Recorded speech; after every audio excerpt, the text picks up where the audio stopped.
I have never seen a single person do a Wizard Paladin Multiclass, and I can understand why. It really starts with it being incredibly mad. What I mean by that is multiple ability dependent. You need to have investment in strength, charisma, intelligence, and constitution. And keep in mind that the two stats you don't need to invest in are some of the best stats in the game with dexterity and wisdom. But today I'm excited to bring you a Paladin Wizard Multiclass that doesn't just work, it shines. This is the Battle Mage.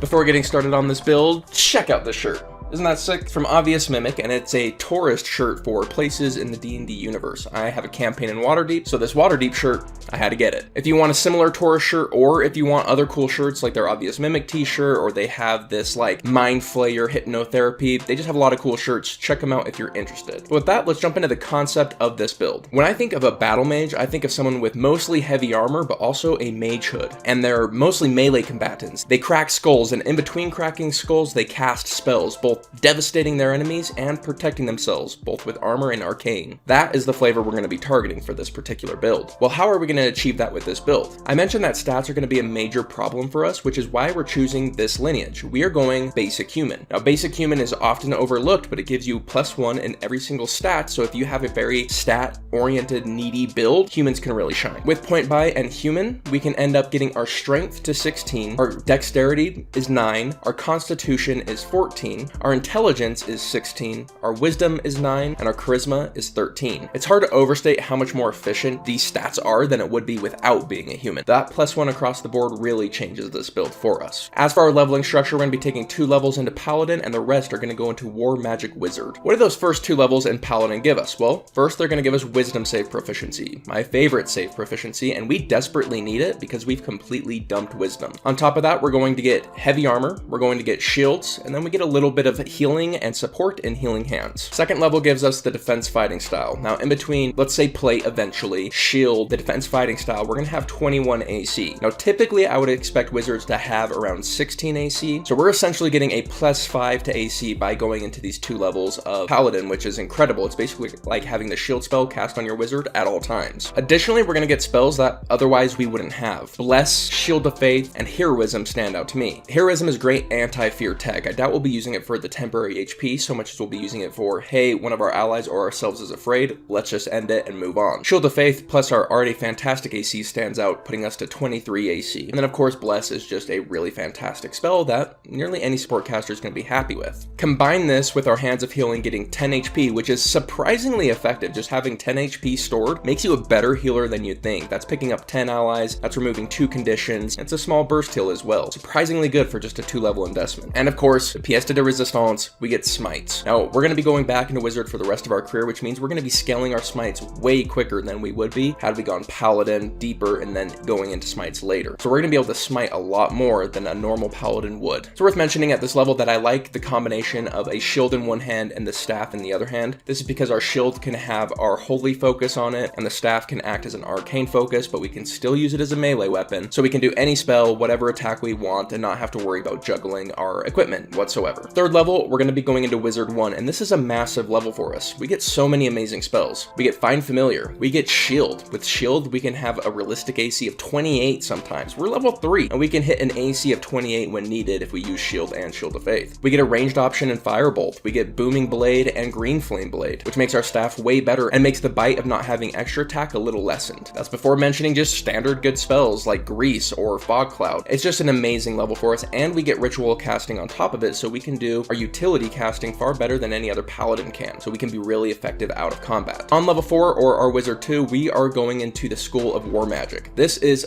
awesome with this build. So first off, we're going to gain initiative equal to our intelligence modifier. This is fantastic because we dump dexterity, so we're basically going to be at least equal with our teammates, but as we invest in intelligence, we're going to be superior to any strength-based teammates. Only dexterity teammates will compete. However, that's not our most important feature. Our most important feature is Arcane Deflection. This allows us to use our reaction to gain +2 to AC, which is basically just a worse shield with less investment, but the bigger one is we can use our reaction to get a +4 to our saving throws. Now we have some weaknesses to saving throws. We dumped dexterity and wisdom, so this is going to be massive for helping us buffer that weakness for us. But it's also just fantastic for maintaining concentration if we are concentrating, which largely we will be. Now it does come with a cost. We can't cast leveled spells until the end of our next turn if we use this reaction, which is where the smite synergy comes in. Smites aren't spells. Even though they use spell slots, you can still smite even having used arcane deflection. And it really decides this character's playstyle. We basically come in, we cast a concentration spell, that's going to be our fight winning spell, and then we're going to go tangle up and drop smites as needed. We can use arcane deflection basically every turn we have this set up to have a massively powerful defense. And on the turns we don't use arcane deflection, we can still mix in our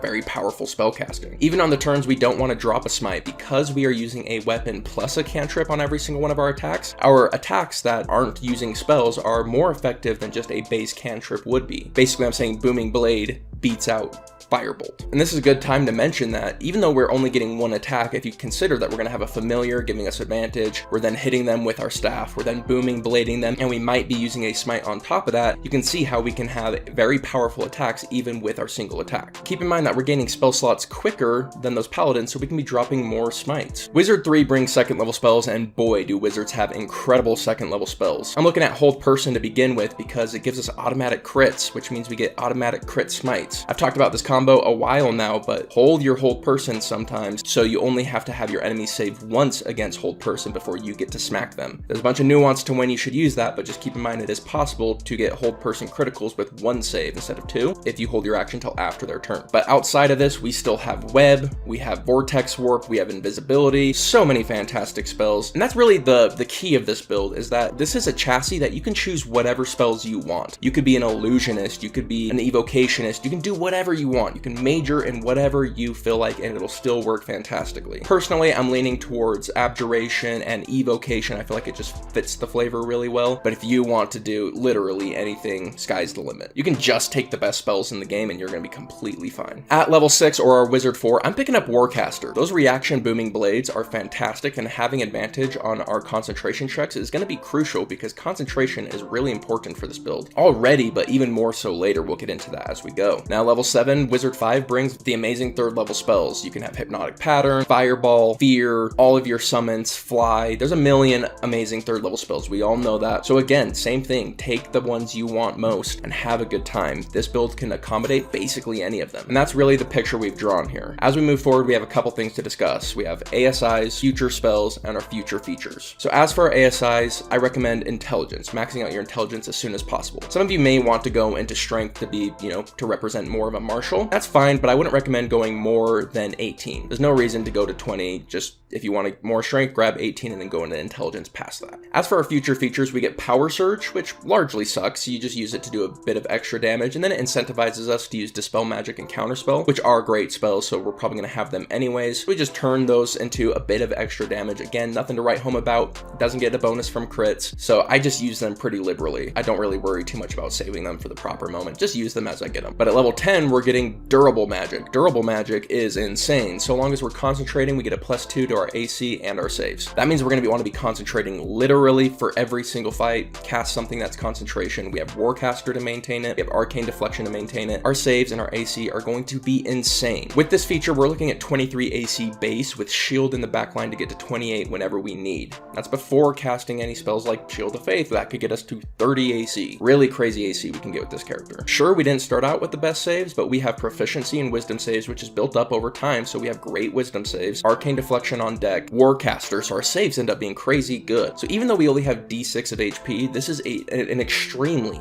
tanky character. And that's really the idea behind this, is we gave up 2 levels and some stats and just going straight wizard, and in return we got a massive amount of defense, burst damage, and utility to use spell slots even when we've used Arcane Deflection. I think that's a pretty worthy trade. We can control crowds, we can do damage at any range, we have incredible burst damage on single targets, we have great saves, we have great AC. This is an extremely well-rounded character. And that's what I love about building characters in D&D. There are so many rules that people create. Don't multi-class a wizard and paladin, it doesn't work, they're too mad. I love going outside of the correct way of doing things and finding something beautiful. And that's what I love about D&D. With a little bit of creativity, you can make almost any concept work and be viable. But that's enough preaching from me. With that, my friends, I hope you have yourselves an incredible day, and I'll catch you on the next one. See you then.